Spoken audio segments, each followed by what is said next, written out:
So we got Roger Real Deep Cool coming at you. Keeping it real, keeping it cool, and a little bit more deep. Hey, check this out. I haven't done a video in a lot of days. I've been saying a lot of stuff over the last week. Just say what I feel. You know what I mean? Some people like it, some people don't. Some people stop following me, some people hate me. It's okay. It don't make a difference. That's all right. Now, this may be more of interest to some people. Only because I'm a little bit more analytical now that I'm getting older. But I was looking at a couple of Saw movies, and I like Saw. I like Saw for the special effects and the gore. I really do, but there's a message in Saw movies, and people don't want to see the message. I ain't gonna say people don't want to see the message. People can't see the message more than they can see the gore, because it plays with your head. You know what I mean? Like, oh my gosh, and you can see. Saw this one with the dude getting sawed in half in the beginning because he was a robber, and the story behind every act of gruesomeness. There's a reason why this is happening, and that's why the guy, I forgot his name. He's the main guy. He's the one that sets up all the traps until they start letting other people do it later on. But he was setting up all the traps, and he had a point. His point was about appreciating life because he has cancer and he know he's dying. So he know there was something in his life that they never revealed. There's something that he didn't appreciate. And that he's at this point of his life now, he want everybody else to appreciate what they should appreciate about their lives. So it comes a time for everybody. I call it the fork in the road. If something happens to you dramatically and somehow you get out of it, you know what I mean? You kind of made your way through successfully. But then there are times that you do things and you just can't stop. And then you're going to face that Saw moment. And it could be looked at as punishment. It can be looked at as what goes around comes around. It can be looked at as just eventually this is going to happen to you. Okay? Now, for me, I had many Saw moments. I had Saw moments when I was in the Navy. I had Saw moments when I was with females. I had a lot of Saw moments in my life. And I tried to learn from those moments and move past that. And there's some of them I still fail to conquer. I still fail to conquer some of these moments. And I still continue to have the same attitude. Though I try to adjust, I know I'm in a pocket with it. And I can't get out of it yet. But there are certain things in my life that happened that made me go or made me take a different approach. I just had to. And whether people look at it as, people want to, a lot of people want to say that, oh, well, whatever happened, you're going to die or something, you're going to die anyway. You can walk on the street and get hit by a bus. That's everybody's favorite tagline. You can walk on the street and get hit by a bus. Yeah, Well, somebody ain't paying attention. It's probably not you if you get hit by a big ass bus, I think. I mean, I think you should pay attention and hear a bus or know a bus, but I mean, if your car get hit by a bus because you got blindsided, I mean, that's different. But whatever it is, people want to make excuses for death and how they're going to die. But nobody want to die a gruesome, horrible, painful, crazy death. And that's what he does in Saw. He puts these people through these horrible, crazy deaths when they knew, anybody would like to just, fall asleep and leave out of here, whatever. Nobody want to go through pain and trauma before they die. Nobody want to go through that. You know what I mean? That is a thing that's going to be quick. When transition happens, it's going to be pop out. You in and out. But it's like nobody want to go through a horrific thing. So for me, my situation was looking at how my mom ended up with dementia and Alzheimer's, and I knew, or I didn't know, but I did research afterwards to see that this is not really a genetic thing. I don't think more than it's a lifestyle thing, and you have to alter your lifestyle, and it tells you different things. I mean, you still may end up with it. You still may end up with everything. There's no doubt you still might end up with everything. You may not even be a smoker and end up with cancer. You know what I mean? Or lymphoma, or something like that, skin cancer. What happened? How did that happen to me? You see what I'm saying? But the whole thing is to live life to the point that you don't you don't want to be put in a position of having to be taught a lesson unless you just deal with it that way. All right, so okay, if you smoke and you continuously smoke, and my man say, my man Patrice O'Neal, was saying, you sit there and you smoking and you you know you're gonna die because it says that if you smoke you will get cancer and you get some kind of throat disease or something, but something bad will happen to you, but you can't stop. You can't stop. All right. So for me, being that Alzheimer's is not that type of situation, I knew there were certain contributing factors that could lead to Alzheimer's. So I decided to to try to lessen my my chances of being involved in that situation. I saw my mom go through this torturous 5 years of agony. Alzheimer's is unreal. I mean, back in the day, people look at it as senility or whatever. These are senile, whatever. It's dementia now, or it's Alzheimer's now, whatever. You know, and and you get this thing, and you can't do anything about it. So I saw my mom just not. She can't do anything about it. The most intelligent person I've known in my world, the most beautiful person I've known in my life. I mean, I'm not saying it because she's my mother. I mean, it was obvious. I mean, people who knew her just knew. My mom never had a bad word to say to anybody. Never cussed in her life. Never hit me in her life. Never touched either me or my. Never. That wasn't her makeup. She wasn't there. She was a good wife. She was a good mother for the length she was here. She did a great job at that. And to leave out of here the way she had, it was confusing to me. Cause see, I'm not gonna blame it on God. Well, God, no, it's your body. It's what happened. God don't throw stuff on you. When you smoke and you just smoke or you keep drinking till your liver gets cirrhosis and whatever you do, you keep having sex and then you end up with AIDS and unprotected. Whatever it is, you did that on your own. That's not got to throw something on you here. Here's AIDS for you. Here's cancer for you. It don't work that way. You pick how you go out for the most part, unless there's something really genetic going on, like high blood pressure, something like that. All right. Then I saw my dad, and he passed away from complications from cancer. Now, it started out as prostate cancer, and he was doing great for almost 25 years. 25 years. He was getting it in, or maybe 20 years. Diagnosed when he was 62 or something like that. Passed when he was 87. So he lived with it all that time. He caught just in time that they gave him a radiation seed in his prostate that helped him survive. And he lived a nice long 87. I mean, he up to the point that he died 2 months before he passed away. He was still driving the car. He was still, yeah, I'm hanging in there. I'm still hanging in there. So was that his saw? That wasn't his saw because though he did some things to put him in a position, prostate cancer back then there was no knowledge as to how you get prostate cancer. And now we know how you get prostate cancer. You know what the contributing factors are. So you keep yourself away. Well, that's what I'm doing. That's why I became a vegetarian or a pescatarian because I eat fish, seafood from time to time. Um, I used to smoke a while back, so I stopped smoking. That'll help my insurance policy. I cut out glucose because I wanted some clear skin because I'm getting older now. I want some very clear skin. I ain't want no problem with my skin. I cut out a lot of things because I don't want that saw moment.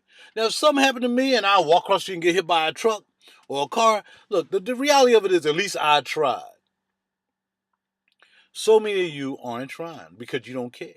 Because your attitude is, I'm gonna die of something, so hey, what the heck? You know what I mean? I'm overweight. I know I'm overweight. I'm obese. I know I'm gonna have high blood pressure, but I can't stop eating these freaking. I can't stop eating junk food. I can't stop eating fast food. I can't stop eating beef and pork. I can't. I gotta do it, even though it's been shown that this is not good for your colon cancer. But I can't stop because I'm gonna die of something anyway. So I might as well enjoy this.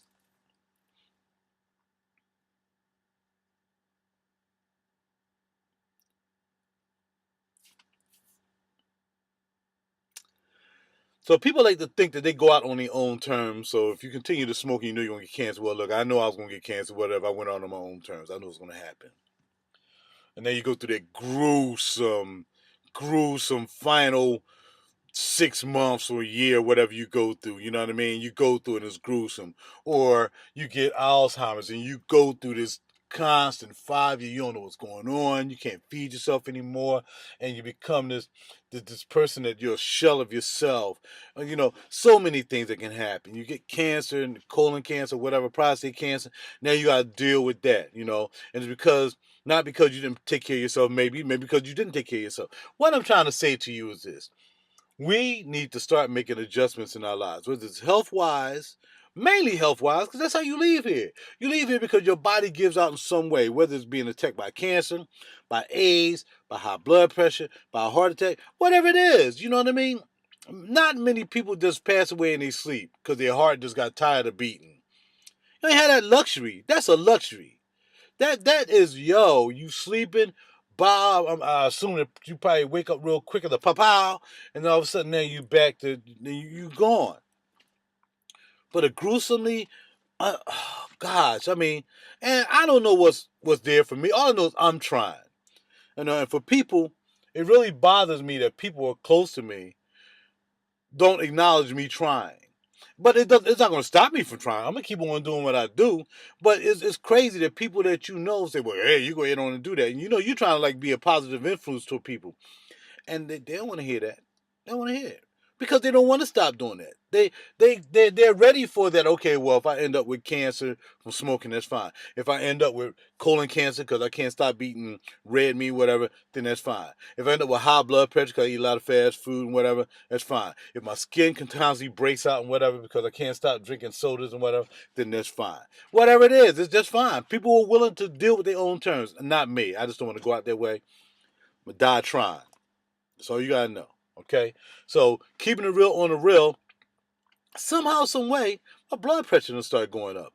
And it's like, okay, I'm doing this vegetarian thing, but sometimes I have a little issue with wines. I like drinking wines. Now, I'm not alcoholic, but I like drinking wines. I rarely drink beer now. I used to drink beer back in the day. But it's just wines. And I like a good frosted margarita from time to time, but I don't just come home and slap down 2 margaritas. Mostly it's just wine. If anything, it's wine. Now it's like, okay, well, it may be in the family. Well, maybe in the family. It is in the family because it's one of the other things that happened in my family, and most African American families is just blood pressure. It comes from slavery days. You know what I mean? It comes from the DNA over the years, eating that pork, eating that slave meat, eating that slave food you got fed, and it just changed the DNA of a lot of us. Because we came from Africa where you ate plants and stuff like that, but when we came here, we was forced to eat what we had to eat. There wasn't a lot of vegetarians back then in slave days because you was hungry after pounding them fields, I'm sure. So now I'm not fighting a battle because it's not really high. It's not like this astronomically high thing. But it concerned me. It concerned me that usually I'm clocking 120s over 70s. Maybe 120 over 80 from time to time in my doc's office. But now I'm clocking a little higher. I'm clocking like buck 30s over 80s, and I ain't liking that. I ain't feeling it. So now it's time to see what I have to do. Even though I don't even eat salt like that. I don't even get down with salt like that. So it must be genetic. So this is now where I need to get it together. Went to Rite Aid, grabbed me a blood pressure monitor so I can check my blood pressure throughout the day. You know what I mean? See what's up. Now, as far as saturated fats, really I was staying away from that. But then, I would nibble on some chips, and I would have this chip thing, or I like eating nuts, and this big thing of nuts will come in the house. I'm just going to say it come in the house. And some nice chips will come in the house. It got a little saturated fat in there. I'm not sure. I look at the salt content. It's not that bad. Then, I noticed that some things I eat that I thought was healthy was laden with sodium. But there wasn't that much sodium, but I don't know how the daily average blah, blah, blah, blah, blah, blah, blah, blah, that you're supposed to eat. I mean, it says 350 milligrams, but you're supposed to not eat more than this. So, I start out with a lot of veggie burgers. And a lot of veggie burgers, I guess for flavor, they put a lot of sodium in them. And the ones I was buying, a lot of them had 350 milligrams of sodium, and I would drop 2. Every day, I would drop 2. So that could have helped. But the reality of it is now that I'm having an issue, now it's time for me to jump on it. Not to sit back and continue to just go ahead on, well, sure, I have blood pressure now. I might as well go back to start eating pork and beef. I might as well give me some ribs as soon as I get off work. I might as well down me as much wine and alcohol because I got it now. I might as well do it. Just take a couple pills. You know what I mean? And I'll be good. Now I'll just be on pills for the rest of my life trying to control my blood. No. I don't want to do it. I want to do it. So I'm taking something a little light for my blood pressure right now. It's called Listortan or whatever it is now. It took me 3 days to take this because I researched, I had to check it out, and blah, blah, blah, blah. I don't like taking meds. I'm not a med guy. You know what I mean? One time my blood pressure, my cholesterol was high. Bad Al. Know what I mean? My LDL is still a little high, but my LDL, my triglycerides are not as high as they used to be. And, losing weight definitely helped. Changing my diet definitely helped. So, I'm trying to put myself in a position. But I don't want to be frustrated that I did all of that work, all of these transitions to make sure I have a healthy, finalizing part of my life to live healthy no matter what happens to me, whether I get hit by a truck or a car or whatever. To live life healthy, to walk around healthy, not taking a whole bunch of pills, just to have this creep up on me. But see, I will not be defeated because pulled out the Wii, got the total gym ready to get in action, walking every day a lot. I'm not, like I got a lot of stand down time. Right now I'm standing down now. I got a lot of stand down time at my job. You know what I mean? Before I got to get up and start humping. So now, no more of that. So I decided to take this water pill thing with this other ingredient in it, but I don't plan on taking it long. Let me tell you right now. My blood pressure has been fluctuating. Now sometimes last night it was like 120 over 80, which is not bad. That's not bad at all. It should be 120 over 70. It should be 110 over 70. But I'm old. That ain't going to happen. And I'm black. Come on now. 120 over 70 is great. You know what I mean? But then when I went to the doctor's office, it was like 150 over 100. And that's when we was like, yo, pot that out. Now, of course, that's probably because I was nervous. I know we was there for that and so on and so forth. You know what I mean? Now my average has been somewhere in between 120 over 80 and 130 over 80. I haven't seen a 140. And I think one time I saw 140, but I knew I had exerted myself, so I wanted to see that. I took it right after I did a brisk walk. I took that. So I got the 140 for the top. My bottom was still like 80. So it's not bad. But I'm not looking forward to taking a friggin' any kind of pill for my blood pressure and any kind of pill for my cholesterol. Now, right now, I'm dibbling and dabbling. I take my cholesterol pill like when I feel as though I had a crazy meal. Like I might go out to Olive Garden. An Italian food has a lot of salt and stuff in it. I can tell them, I can pick the one that has low salt, whatever, whatever, but it still has salt in there. And it still has some cholesterol and fats in it. So I might pop one for that night. But I ain't taking it every day. And it worked because my cholesterol went down, even though I was taking it. I was taking it maybe twice a week. I was taking a cholesterol medication. Twice a week. And my cholesterol went down. I could have pretty much not took it. My cholesterol went down because I changed my lifestyle. This is a lifestyle video for you to know that you can change, but you have to want to change. And if you don't want to change, then that's your fork. That's your saw. That's your bam, cha-ching, now you in this cage, and he's talking to you saying, you have had a life, and you have afforded yourself the opportunity to eat beef, pork, smoke, do all these things, fluoride, brush your teeth, and underarm deodorant with the aluminum, and you knew they were bad for you, but you continued to use them anyway. So now what I'm going to do is give you the opportunity to change your mind. You can change your mind and get out of here alive. You have 60 seconds to say and sign this agreement that you will definitely try to change your life. But once signing this agreement is almost like signing your soul to the devil, because if you don't continue this agreement, because I will be watching you, if you don't continue to better your health, get yourself in shape, do the things that are good for you that's outlined in this, I will kill you. You will not just die, I will come and kill you. So make up your mind. You have 60 seconds.